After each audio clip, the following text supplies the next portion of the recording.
My name is Ben Sears, and my country is Chad. It's got a population of 14.9 million. The capital is N'Djamena, and the main languages are French and Arabic, and it was founded in 1960 after they decided to kick the French out. And the United States is about 8 times bigger than Chad. For Chad's music, they mainly use drums, maracas, and a thing called a balafon, which is basically a xylophone, but it's made out of wood completely. For food, they have boul, which is a thick grain porridge, and nashif, which is lamb with onions and topped with gravy. The main religion in Chad is Islamic, with the other 42% being 18% Roman Catholic, 16% Protestant, 8% indigenous religious beliefs.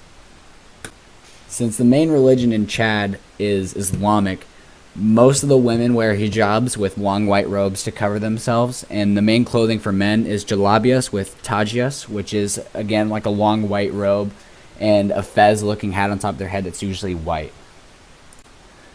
Chad likes to pretend like it's a democracy when in all reality it's more like a dictatorship. Idris Deby, who's been president since 1990, is running all of the other branches such as judicial and also legislative. According to their constitution, deputies of the National Assembly are elected every 4 years, but Idris is obviously still running everything. So even if they did pass a law, it's obviously in his own goodwill and it wouldn't be anything that opposes him. Same with the judicial side of things. He gets to choose the members of the Supreme Court and they serve for life. So with nobody new coming in, no one's going to oppose him, so he always gets what he wants.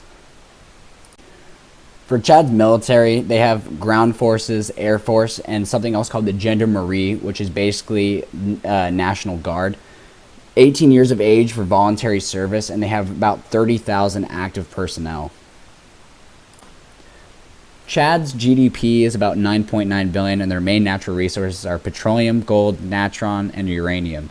And their manufacturing areas are mainly processing of cotton, cottonseed oil, peanut oil, and also agribusiness. About 80% of the whole country's major occupations is related to agriculture. Chad's land use is about 40% agricultural, 3% arable land, 9% forest, and 51% being other. Again, 80% of the country's occupations are related to agriculture, but they also produce textiles, they have meat packing factories, they brew natron, soap, they make cigarettes, and construction materials. Chad's currency is the CFA franc, and their tax structure goes up in increments of 10%. So if you make 0 to 800,000 francs, you don't get taxed at all. If you make 800,000 to 2,500,000, you get taxed 10%.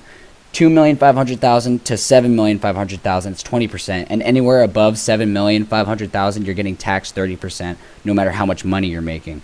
And 1 franc is equal to about 0.0017 US dollars, so they're not doing too good.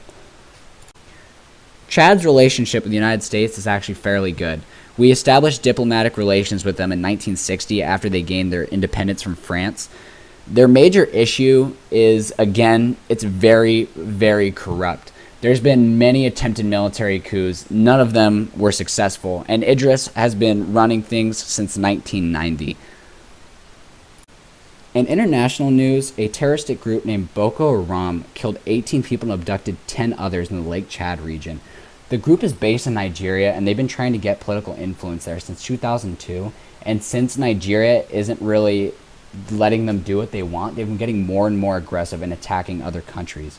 Since 2009, the Boko Haram group has killed over 20,000 people, which is pretty ridiculous just for the fact of a large portion of those are from suicide bombings, and a large amount of those suicide bombings are committed by children. 3,000 villagers are forced to leave out of fear they'd get attacked again. Thankfully, one of the 10 women managed to escape and talked about the things she witnessed, but I'd rather not get into it because it's fairly graphic. Chad, Nigeria, Cameroon, and Niger have all been trying to join together to get rid of the group, but it's fairly hard to get rid of a group that has religious beliefs tied to it, because you're not always going to know who's the bad guy. They can't just go into a village where Boko Haram members are located and just start getting rid of them. So they've been trying to figure out how to handle this, and I really don't see this issue going away for a long time. Its founder is Muhammad Yusuf. Again, he founded in 2002. He died in 2009 after the Boko Haram uprising. He was shot.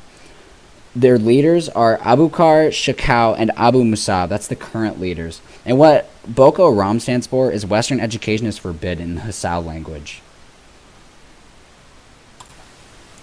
In national news, a rebellion is happening in North Chad currently that might overthrow the regime. The revolt is being led by Idris Deby's nephew, Tamain Erdemi, of all people. Deby severed relations with Qatar after discovering that they were supplying the rebels with guns and money. Deby also withdrew forces from Niger to help fight. Chad officials are denying that anything is happening and there's no rebellion currently happening. But there's no easier way to discredit that than taking a video of their prisoners, guns, forces, and service to air missiles, and they're still denying anything is happening. Even after the video proof was taken, though, most Western journalists blindly believed Idris Deby and made stupid excuses for Idris and didn't bother to do the tiniest amount of research. And to top that all off, 4,500 armed forces attacked government forces near the Libyan border that were clearly not a part of Boko Haram. But still, they're denying any fighting took place. And so until they overthrow the regime, they're probably not going to admit it.